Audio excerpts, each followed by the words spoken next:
भावनात्मक लेख। प्रतिध्वनि, क्रोध और असहिष्णुता सही समझ के दुश्मन हैं। महात्मा गांधी। कितना अच्छा होता अगर नाक न होती। नाक की चिंता में आदमी का जीना मुहाल हो गया है।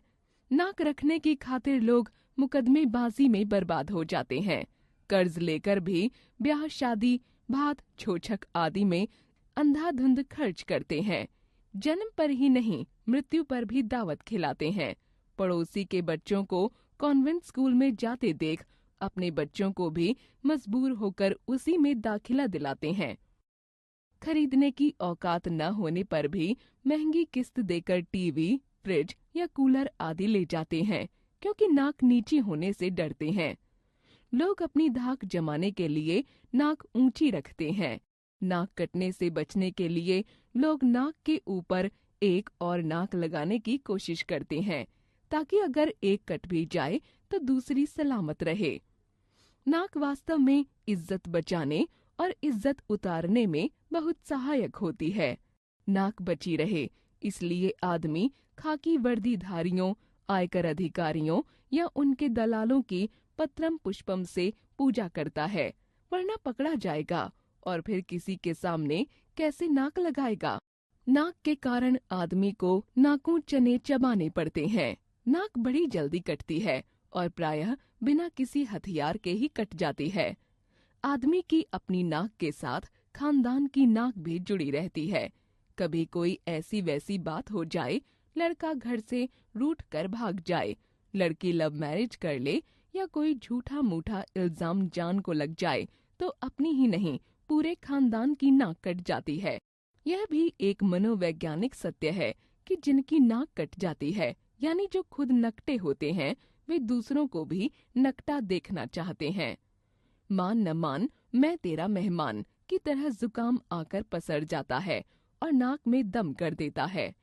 नाक तब बहुत बुरी लगती है जब वह किसी शुभ कार्य के वक्त अनायास छींक मार देती है। वास्तव में नाक और छींक दोनों सहेलियां हैं, पर ज्यादातर लोग उन्हें अकेली ही देखना पसंद करते हैं। एक तरफ लोग छींक की वजह से छींकते हैं, तो कुछ लोग नाक में फुरेरी डालकर या नसवार सूंघकर जानबूझकर छींकते हैं। जब आदमी का बुरा वक्त आता है या उसे किसी से कोई काम करवाना होता है, तब वह सारी हेकड़ी भूल जाता है। एक बार क्या 1000 बार नाक रगड़ता है। जब कोई गलती हो जाती है, तब भी आदमी को अपनी नाक रगड़नी पड़ती है। जिन लोगों में बदले या ईर्ष्या की भावना होती है, वे भी मौके की तलाश में रहते हैं कि कब कैसे किसी की नाक रगड़वा दें। जिंदगी में हंसना गाना ही नहीं, रोना भी पड़ता है। हंसने की बात छोड़िए, पर रोते समय आंखों में आंसू आते हैं तो नाक भी उनका साथ निभाती है। बहते आंसुओं को पोंछना कोई बुरी बात नहीं, लेकिन नाक पोंछने से तो रोने का सारा मजा ही किरकिरा हो जाता है। करुण रस में बरबस विभत्स रस आ टपकता है। नारी तो नाक पोंछने का काम साड़ी के पल्लू से चला सकती है, पर बेचारे उस पैंटधारी मर्द का क्या हाल होगा जिसे जेब में रुमाल रखने का ख्याल ही न रहा हो।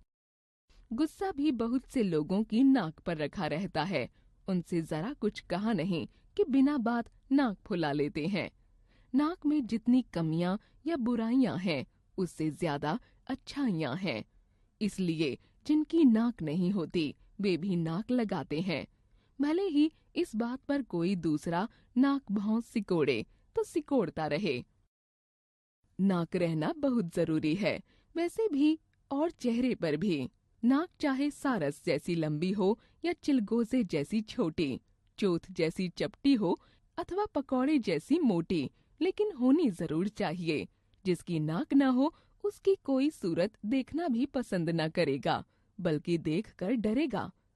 भला बिना छज्जे के मकान का फ्रंट शोभा देता है? नाक हो और सुंदर हो तो सोने पर सुहागा है। इसलिए कवियों ने नख शिख वर्णन के अंतर्गत और फुटकर रूप में भी नाक का काफी वर्णन किया है।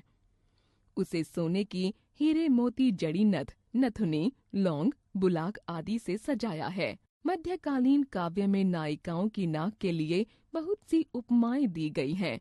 नाक को चंपा की कली, तिल के सुगंधित फूल से निर्मित और तलवार की धार से बढ़कर बताया गया है।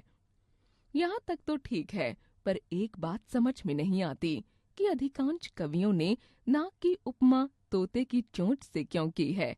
हम क्लास में जब किसी सुंदरी सुमुखी नायिका की नाक की उपमा तोते की चोंच से पढ़ाते हैं तो हमारे हाथ के तोते उड़ जाते हैं, मन में अजीब से भाव उमड़ आते हैं।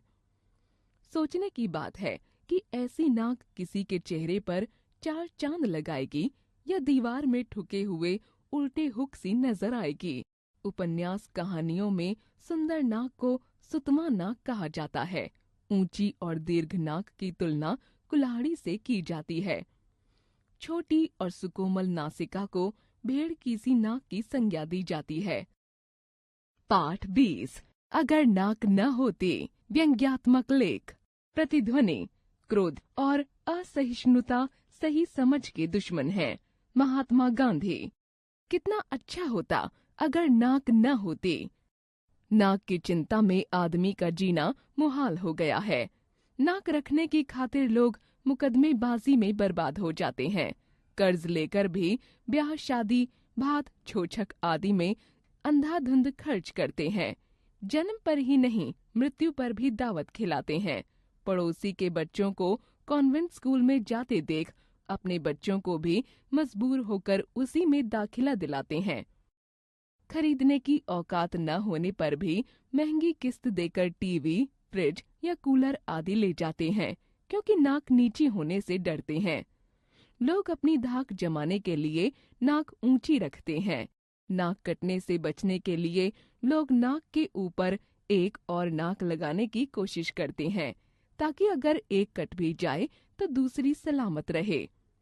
नाक वास्तव में इज्जत बचाने और इज्जत उतारने में बहुत सहायक होती है। नाक बची रहे इसलिए आदमी खाकी वर्दीधारियों, आयकर अधिकारियों या उनके दलालों की पत्रम पुष्पम से पूजा करता है, वरना पकड़ा जाएगा और फिर किसी के सामने कैसे नाक लगाएगा। नाक के कारण आदमी को नाखून चने चबाने पड़ते हैं। नाक बड़ी जल्दी कटती है और प्रायः बिना किसी हथियार के ही कट जाती है। आदमी की अपनी नाक के साथ खानदान की नाक भी जुड़ी रहती है। कभी कोई ऐसी वैसी बात हो जाए, लड़का घर से रूठ कर भाग जाए, लड़की लव मैरिज कर ले या कोई झूठा मूठा इल्जाम जान को लग जाए तो अपनी ही नहीं पूरे खानदान की नाक कट जाती है। यह भी एक मनोवैज्ञानिक सत्य है कि जिनकी नाक कट जाने का सबसे अधिक महत्वपूर्ण अंग है। अगर चित्त लेट कर देखें तो यह बात अपने आप सिद्ध हो जाएगी कि हाथ पांव, मुंह, कान, आंख आदि में सबसे ऊंचा स्थान नाक को ही प्राप्त है। अगर आंख आ जाए या चली जाए तो ऐसी स्थिति में काला चश्मा लगाया जा सकता है। कान कट फट जाए तो उसे कंटोपा पहनकर छिपाया जा सकता है, लेकिन अगर कहीं नाक कट जाए तो चेहरा रेगिस्तान की तरह एकदम सपाट अथवा चक्की का सा पाट नजर आएगा। हालांकि प्लास्टिक सर्जरी द्वारा उसका इलाज हो सकता है, परंतु वह इतना महंगा पड़ेगा कि बड़े से बड़े नक्कू शाह को भी नानी याद आ जाएगी। कुछ लोग नाक पर मक्खी तक नहीं बैठने देते। बहुत से ऐसे भी होते हैं कि जब वे कुंभकर्ण की भांति सोते हैं तो उनकी नाक नक्कारे सी बजती है। कई लोगों की नाक के नीचे कुछ भी होता रहे पर वे दीन दुनिया से बेखबर बने रहते हैं। ऐसे लोगों की भी कमी नहीं जो दूसरों को नाक नचाते हैं। किसी की नाक पर दे मारना भी कई लोग अपनी शान समझते हैं। कुछ लोग सचमुच नाकदार होते नहीं पर बनते हैं। खैर, जो भी हो, नाक रहने में ही भलाई है। नाक न होती तो खुशबू और बदबू में क्या अंतर रह जाता। नाक के अभाव में चंदन, कपूर, इत्र, फुलेल आदि सब बेमानी हो जाते हैं। असली हींग और देसी घी की पहचान कैसे होती? नाक के वास्ते लोग अपना जीवन तक दांव पर लगा देते हैं और दूसरों का जीवन ले भी लेते हैं। यह परंपरा सदियों पुरानी है, चाहे इतिहास हो या फिर हिंदी साहित्य। सभी में ऐसे सैकड़ों उदाहरण देखने को मिलेंगे। इन उदाहरणों से हम जीवन के लेन देन की प्रक्रिया को आसानी से समझ सकते हैं। नाक मानव शरीर का वह प्रतिष्ठित हिस्सा है कि हम अगर इससे अलग रहना भी चाहें तो भी नहीं रह सकते। नाक अपने भीतर बहुत से अर्थ लिए हुए है। अर्थ भी ऐसे ऐसे हैं कि अगर हम उनके भीतर घुसें तो बहुत गहरे उतर जाएंगे। कितने गहरे, इसकी कल्पना करना भी मुश्किल है। आंखें हमेशा से लड़ती आई हैं। लड़ना लड़ाना उनका स्वभाव है। किसी की आंखें किसी से लड़ें या मिलकर चार हो जाएं तो कोई हर्ज नहीं, मगर वे आपस में ही लड़ बैठें, यह कहाँ तक ठीक है।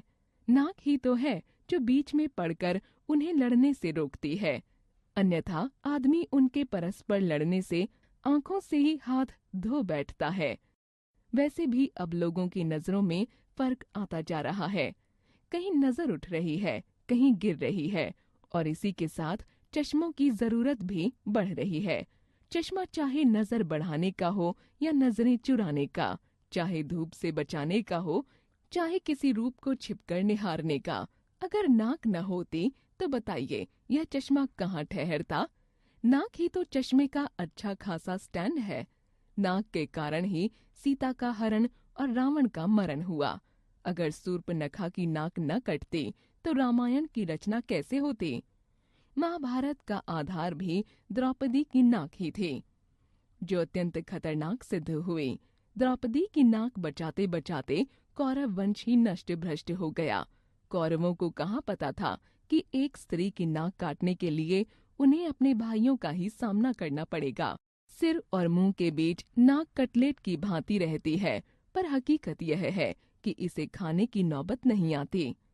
लोग जब चाहें किसी का सिर खा सकते हैं, दिमाग और खोपड़ी चाट सकते हैं, पर नाक के साथ ऐसा कुछ नहीं हो सकता। अच्छे अच्छे चटोरों को भी यहाँ मुंह की खानी पड़ती है। नाक के और भी बहुत से फायदे हैं। उच्छ्वास और निःश्वास का कार्य मुंह से किया जा सकता है, पर प्राणों का आधार श्वास है और श्वास लेने का साधन नाक ही है। नाक की गड़बड़ी से आदमी नकियाने लगता है, वह नकसुरा कहलाता है। नाक के फायदे तो हैं, लेकिन उसके कुछ नुकसान भी हैं। मसलन, यदि आप रात में सोते समय खर्राटे भर रहे हों, तो कोई भी जीव जंतु आपकी नाक में प्रवेश कर आपको हानि पहुंचा सकता है। ठीक इसी प्रकार यदि आप चाय या पानी पी रहे हों और पानी नाक तक पहुंच जाए तो भी आपको बेचैन कर सकता है। नाक हीटर का काम भी करती है। बाहर की ठंडी हवा को गर्म करके अंदर पहुंचाती है और ठंड लगने से बचाती है। आजकल पर्यावरण प्रदूषण जोरों पर है। वातावरण में व्याप्त प्रदूषण को फेफड़ों तक जाने से नाक ही रोकती है। नाक में उगे बाल छन्ने और झाड़ू का काम करते हैं। बहुत से लोग मतलब साधने के लिए अपने बॉस की नाक के बाल बन जाते हैं। जिस प्रकार सिंगट्टा दिखाना, आंख दिखाना, दांत दिखाना, पीठ दिखाना आदि मुहावरे प्रचलित हैं, दुर्भाग्य कहें या सौभाग्य, नाक दिखाने का कोई मुहावरा नहीं है। हाँ, यदि नाक बीमार पड़ जाए तो कोई कितना ही नक्कू क्यों न हो, उसे भी मजबूर होकर नाक दिखाने के लिए किसी नाक वाले डॉक्टर की शरण में भागना पड़ता है।